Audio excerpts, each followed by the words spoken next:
What I actually fell in love with about Klaviyo is we're a data company. And I don't think I fully even appreciated that until I joined. Ed and AB started the company as a data company with sort of like this marketing capability as like a first step. And so it really fits well, this idea of B2C CRM, when you think about us being the nucleus for data and decision making. What's the difference between providing service to a customer before they transact and marketing? They sort of converge, right? At the end of the day, loyalty is one of the more underappreciated and maybe underdone things in the commerce space today. There's a tremendous opportunity in loyalty. And I think if you actually look at, we are relatively customer obsessed at Klaviyo. We think a lot about driving impact for our customer community. So one of the headline metrics that we look at internally is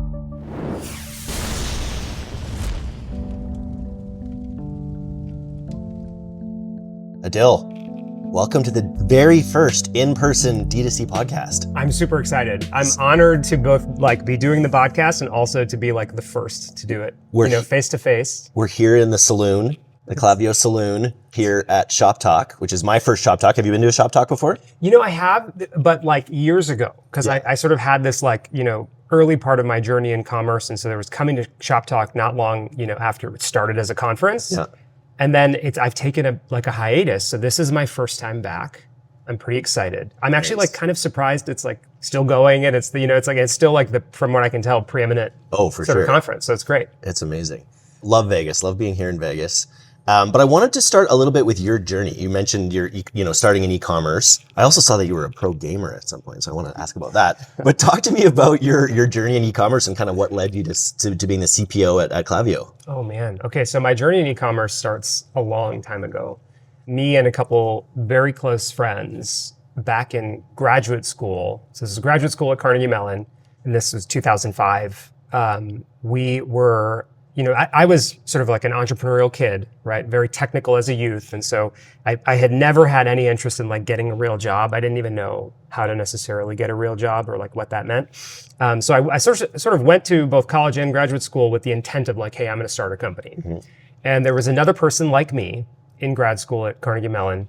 And we were sort of thinking about what we were going to do. We were plotting and scheming very technically, okay, well, how are we going to go, start some really interesting business. His then girlfriend, now wife, was while we were doing all this brainstorming, was quietly shipping product out of her dorm room, okay, at this little company called ModCloth. Oh, familiar. And she was working on, sort of she was going thrifting to these thrift and estate sales and buying one-of-a-kind pieces and selling them online. And meanwhile, Eric and I are this was Susan, our other co-founder. And meanwhile, Eric and I are thinking about how to take over the world. And so, at some point we realized hey, ModCloth is the real business we should be focused on. And so we decided to take a run at that. This was back in 2005. And we sort of went for it. I was co-founder and CTO. And, I had a husband and wife team as my two founders, which was a very interesting experience. We're still family today. But anyway, that was sort of how I got into, commerce to start with. And ModCloth was a pretty fast ramp. I mean, we raised $1 million in 2006. I left the company in end of 2011, beginning of 2012, and we're doing more than 100 million at top line. That's wild. And that was a long time ago in commerce years, so really long time. When I hear early days, I think 2015, 2016, this is a decade before that. Yeah. So that was my first sort of foray into the space, and it stuck with me. I ended up doing a couple other commerce businesses that were venture backed when I left.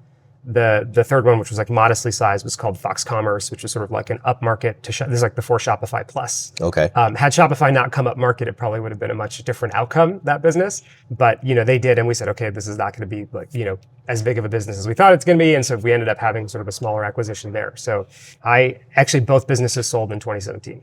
Nice. Yeah, so that was sort of the beginning for me. And then what led you to Klaviyo as an opportunity? So here's the interesting, there's this in-between time. So I had been a founder to that point. So up until 2017, I had never not been a founder. This is the only thing I'd ever done.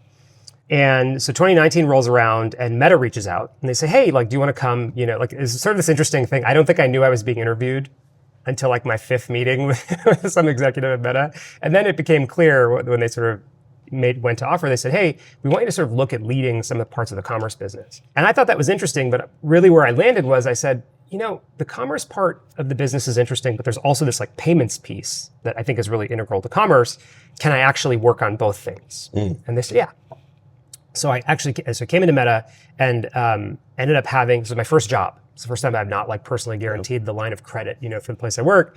It turns out I think founders can often be successful in that kind of environment because like so much of what you're doing in product is really sort of like a founder-like role. It overlaps so heavily with what you do as a founder.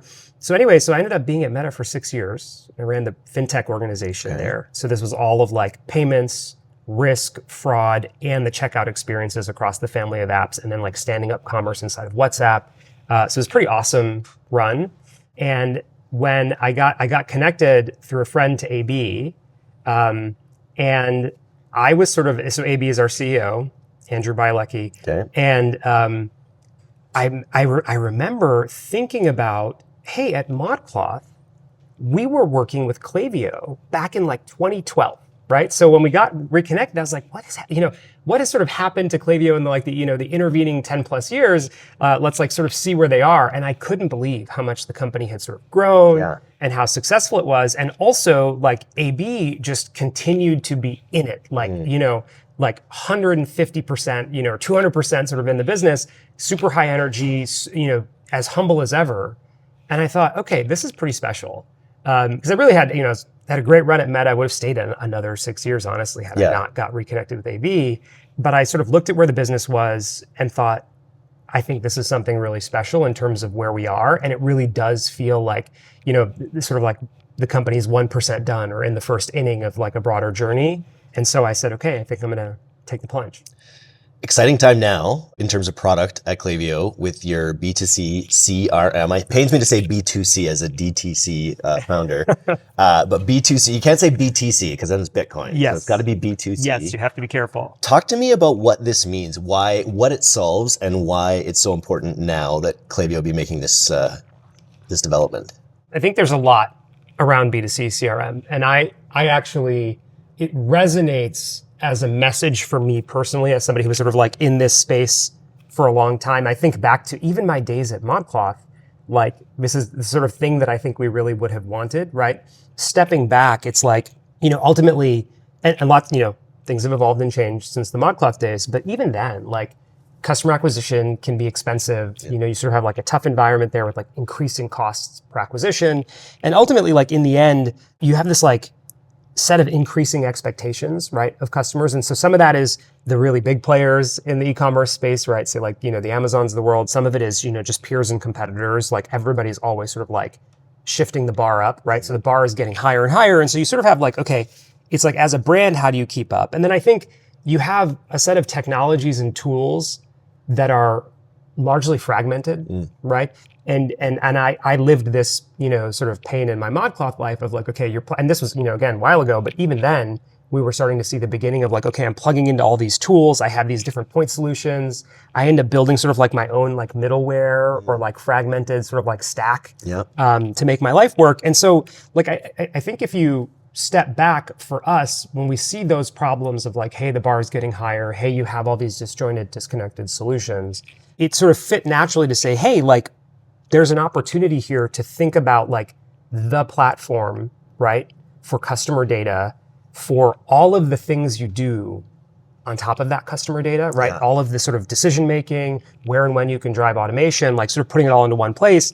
And I think for us, that felt like, I think the sort of like the light bulb for B2C CRM was like, hey, actually like B2B CRMs, this is a sort of like a big space. It's been around a long time, but is designed for like a very specific thing, solves like a very specific type of problem, but largely doesn't, when I think about the term B2C, to me, that is often a proxy for like scale, right? Because in B2B, you can often have like one-to-one, sales reps calling customers, right?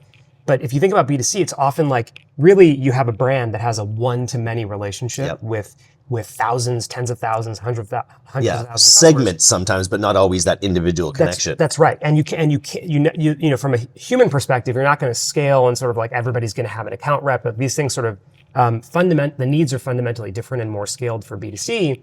And so we thought, hey, this is a real opportunity, and it parallels to a thing people understand, right, in B2B. And so for us, I think like it just sort of fit that like we can drive the scale of interaction that almost using software allows us to sort of almost get to this like human-like level of care and service and sort of like what feels like as close as you can get to this like one-to-one experience, Yeah. right? Without necessarily like having a sales rep, right? That was sort of like the beginning of us thinking about this as a platform. And so the way I articulate it is like, it's a lot of things that converged for us, like the market need, I think the parallels in industry, and then our set of capabilities, like what I actually fell in love with about Klaviyo is we're a data company. I don't think I fully even appreciated that until I joined, but I see it now, on the inside. It's like we very much, Ed and AB started the company as a data company with sort of like this marketing capability as like a first step. Yep. And so it really fits well, this idea of B2C CRM, when you think about us being the nucleus for data and decision making. And then what kind of new customer experiences does this kind of unlock for brands who want to jump on here? Is it, you mentioned one-to-one. We're also in this era of AI with that ability where, one-to-one becomes a lot more doable because you have that opportunity to do more AI custom interactions.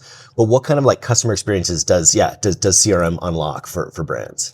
Yeah, so I think there's a couple key things, and I'll answer that first part first, and then we'll get to AI second, if it's okay, because I have lots of thoughts about AI, which you'll have to probably shut me up on some of those. But like, okay, if we start with the experiences that it unlocks, I think the first thing is like blurring the line between, where, sort of like outbound messaging / like marketing or, even sales, sort of ends, and where inbound messaging and like service begins, right? Because if you think about it, like if you sort of step back and ask yourself, hey, what's the difference between providing service to a customer before they transact and marketing, right? It's like, I don't know, they're kind of, they feel like they sort of converge, right? At the end of the day, because you're helping that customer make a buying decision, which is what a lot of marketers are trying to do. And you sort of, we've talked for a long time about providing customer service and wanting that to be a profit center for businesses as opposed to a cost center. I lived this very much, just as a quick aside, if it's okay. I lived this very much at ModCloth. Like we actually, we thought different. We were very young. We were trying to figure it out as we went. We had almost no experience. So we were just making it up as we went. So our customer care team, we called them mod stylists. Okay. They were not, and then ahead of the times. Ahead of the time. And they sat in the office. So they were not in like some third-party call center. They could go, and we always had product in the office. I mean, there was for a long time as we were building the business, like the product was in the office, and like we were distributed. We were like pick, packing, and shipping the product from like the same space as the office. Actually, well into our scaled journey, and they could go grab the product, touch it, feel it, answer a question, right? And we had as many people calling us, it felt like, for a problem with their order as were calling us for like advice on what dress should I buy for prom. Like it was like a very real thing for us. And so like, and that was, 10 plus years ago, right? Like thinking about, and for us, we just didn't know better, right? We said, hey, like really these two things should be the same, because ultimately like I'm helping you with a post-transaction problem or a pre-transaction question, but in the end, it needs to, come from a place of knowing you, knowing the products, right? And being able to provide you just really good insight, right? And so when you think about that, I think about that like is really the unlock that we're thinking about in B2C CRM is like the first step to us is like service, right? How do you sort of, and for us as a company that is both kind of a data platform for our customers, I think the super majority of our customers today use us as their kind of CDP or customer data platform. We're well positioned to like, if, you get an inbound message can be managed from sort of the same place and the same tooling as an outbound message, right? And in a perfect world, you can sort of serve up to, let's say, the customer care agent, this very, like, all the information we have about the user, right? Like, what did they, what have they bought? What have they been browsing? So you can actually provide them more than just support, right? Or sort of classic support. So I think that's the first step that I think gets unlocked is this like integrated kind of like marketing service motion. I think the second is probably the decision-making and insights that come from the analytics that I think you can build on top of the data in our platform. Sort of like having analytics that are actually actionable, right? Because I think the number one challenge we've heard from folks is like, hey, I have all these dashboards, I have all these reports, but like I don't totally know what to do about them. And so we're trying to, because we have an analytics offering that's right there in Klaviyo, what we're trying to do is make it both actionable and also really easy to just like go from, like that insight to just taking the action right there in Klaviyo based on the insight. So that's kind of how I think about what gets unlocked, is this convergence across marketing, service, and analytics. And that's like the starting point. I think there's a lot more we can sort of take it to, but that's, I think, where it starts. The other piece, I think, is loyalty as well, right? I've mentioned this on the podcast a number of times, but there was this anecdote about the restaurant that you go the first time and you get a black napkin, and you go the second time you come, they know that you've been there again, so you get a blue napkin and you get a free dessert or something. Yeah. And then the third time, just basically being able to really reach customers where they're at, understand their history with the brand, and kind of treat them accordingly. So I'm interested in ways that CRM kind of unlocks that like longer term relationship you can have with customers post-purchase. Yeah, so I love that you're going in this, you're bringing this up, because it's like, I think, just to say it, I think loyalty is one of the more underappreciated and maybe underdone things in the commerce space today. Mm-hmm. And I'm sure there's lots of reasons. I mean, my reasons at ModCloth back in the day were like, it was just expensive and hard to build the tooling. And even now, like, you have some tools out there, but I think they're more like sort of simplified in their offering, where it's like, hey, you can like refer a friend to buy something, which is like not really, it's like more of like social couponing than it is loyalty. I think there's a tremendous opportunity in loyalty. And I think if you actually look at, so we have this, the first foray for us into service is this thing we call Customer Hub, okay? And Customer Hub is pretty great. I think I'm a little bit, biased here, so I'll be as objective as possible. I think it's a great product, but what I think is really cool about Customer Hub is it's sort of a overlay experience that you can enable, let's say on your Shopify store, like with like clicks, like no code, you sort of enable it, and so you can imagine this slide out panel, okay, on your store. It's all powered by Klaviyo JS, so you don't have to like install anything, you don't have to do anything. And it allows you to, in your Customer Hub, you can sort of like view recently ordered products, you can get care really quickly, right? And you can even see like recommended products all there in Customer Hub. And so as I was looking at the Customer Hub experience, I thought to myself, sort of exactly where you're going, thinking, hey, if we can provide an overlay for the customer, or for our customer, so not the shopper, right, but for the brand, if we can provide this overlay, this like unified place to have service, like, couldn't we provide like a VIP store for, your top 100 or top 1,000 customers, or, because in the end, it's all powered on the same data, right? And so you can imagine there's all kinds of capabilities you could think about from a loyalty perspective that we're able to essentially overlay onto the experience with no code, which I think is like one of the real powers of Klaviyo. So I think there's a lot there for loyalty. Admittedly, I'll say it's like, it's vision for us today. There's not like a capability live right now, but I think it's like very much on our radar as we think about, how, and the adoption for Customer Hub has been great. The early data is great. And I can brag about some of that if you let me, but we can come back to that. But at a high level, I would say, like, given that that's going well, I think it's a good sign that there's probably more we can power for brands using the very same technology that powers the Customer Hub. It allows brands to be less reliant maybe on discounting as a strategy. When you can really understand that you have all this data about people's journeys and their history with the products and everything, you can, like you're saying, a VIP store experience or something that is exclusive or additional rather than just like blanket discounts, which I think a lot of brands kind of get addicted to when it comes to engaging their list. I'll just pivot quickly a little bit to talk about the current situation right now with sort of consumer confidence is a little bit on the wane, it feels like. Yep. What do you think are some of the biggest challenges that are facing brands in today's 2025 environment? Oof, that's a great question. I like it. Yeah, it is interesting. I will say, I do get some of the consumer I try to follow the news where I can, but I'm usually like 110% in the work, so I'm not always following the news as much as I can. But even among my network, like, I'm seeing people sort of like just like pull back or make comments in ways that I think you haven't, I at least haven't heard for a while. So that's just kind of an interesting, data point, if nothing else.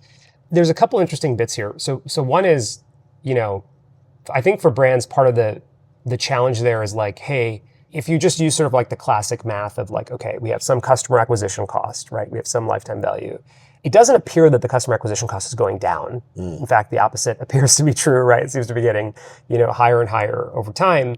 But I think if we assume for the sake of discussion that like, hey, maybe there's just going to be a little bit less demand, or maybe people are going to sort of like tighten up some of the way that they spend, then, the way you have to think about that math then is like, hey, maybe my LTV or my AOV is going to go down a little bit, at least on that first purchase, right? So as I think about payback, if the cost per acquisition is coming down, right? But like, the amount I'm going to make on that first purchase potentially is, then I have to really think about like what my spend and what my budget is going to be. And by the way, that's just the like marketing side of it. There's, as somebody who's lived this, there's also all of the like sourcing and like, how do we think about buying and demand planning? And like, I think there's a whole web of complexity there. But I think what's particularly interesting, at least for us, given the plan, I think this is a big responsibility for us where we sit. If we do end up in a place where there's sort of like sustained kind of, a decrease in demand for folks, right? It's always more effective from a cost perspective to kind of reacquire your own customer or to get them to purchase again. This is something that killed me at ModCloth in the early days. And we didn't have any of the tool. I mean, this was so early. Spreadsheets. Yeah, exactly.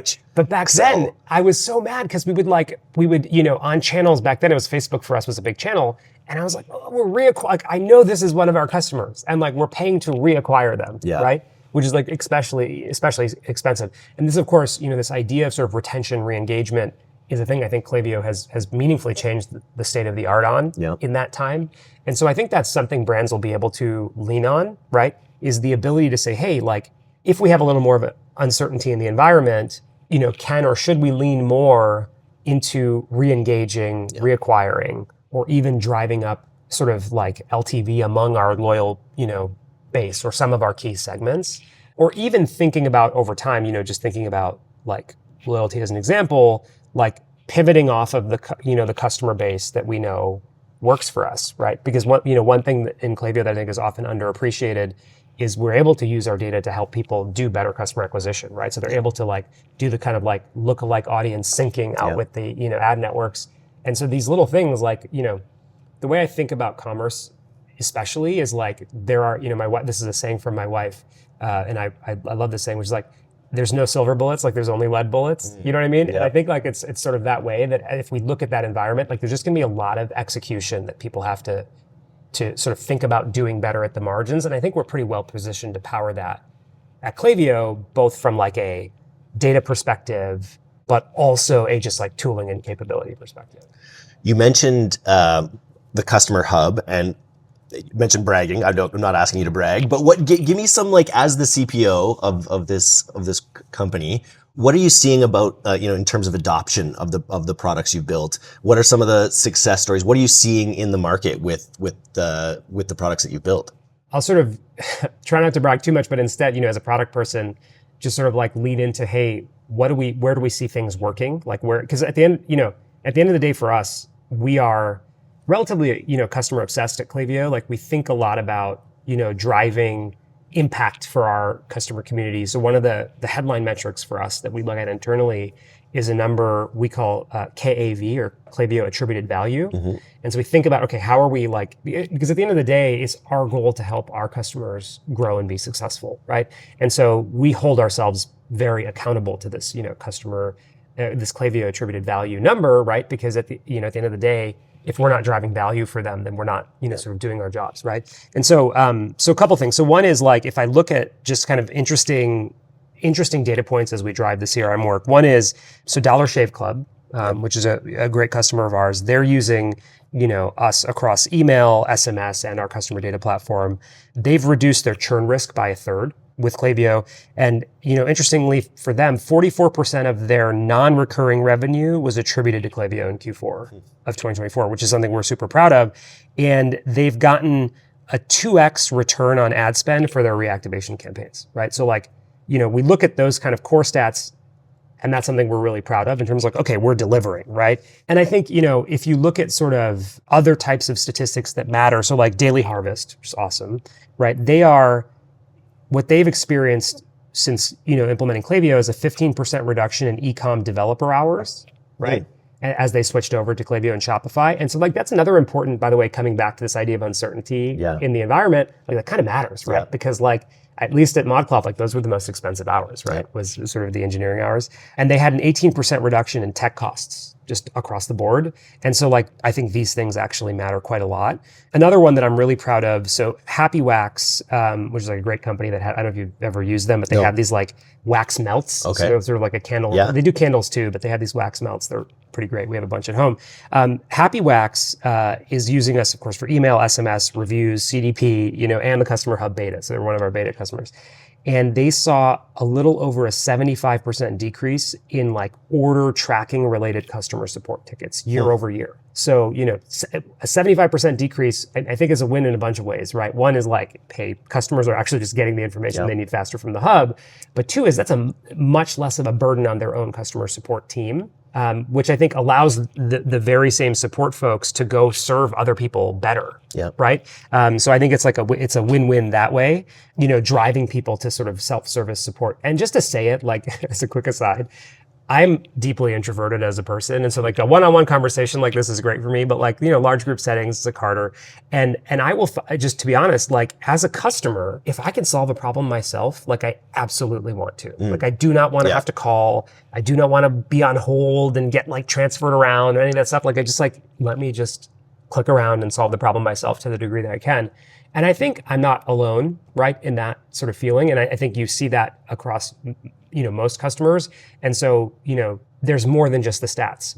When I think about something like that, for Happy Wax, I actually think they're probably making their customers a lot happier if they can sort of self-resolve these issues. Yeah. So, I think those are the ones that are maybe I'm probably most excited about. There's like a couple others that are maybe different flavors of impact, right? So if I think across folks that are using us across channels, so there's, McConnell's Fine Ice Creams, which is like great because they are an example of somebody that has, people physically in store too, right? And so they're using us, they have like a POS and online delivery and e-com all plugged into Klaviyo, right? And they're using like Olo and Square, right, for those integrations. And they've had a 55x Klaviyo ROI in their first year, I think, from the integrations, which is, I think, awesome. And they've seen 8x year over year growth in their POS revenue, right, since implementing. So I think there's just like, when I look at that kind of impact, it's telling me that like, hey, having the data in one place and being able to action off of that data is incredibly powerful. And I think what's exciting to me as I think about some of those recent impacts that we've had is like they're different types of companies and different environments, right? With, different customer types, different sort of nuances to their use cases. And I think they're still able to drive value. Well, nice. Well, thank you for being my very first ever in-person D2C podcast. This was super fun. I'm honored to have been here. I think this was really fun. I'm glad we were able to do it face to face. And I'm glad to be coming back to Shop Talk and spending time with you. So the whole thing worked. I appreciate the time. Super fun.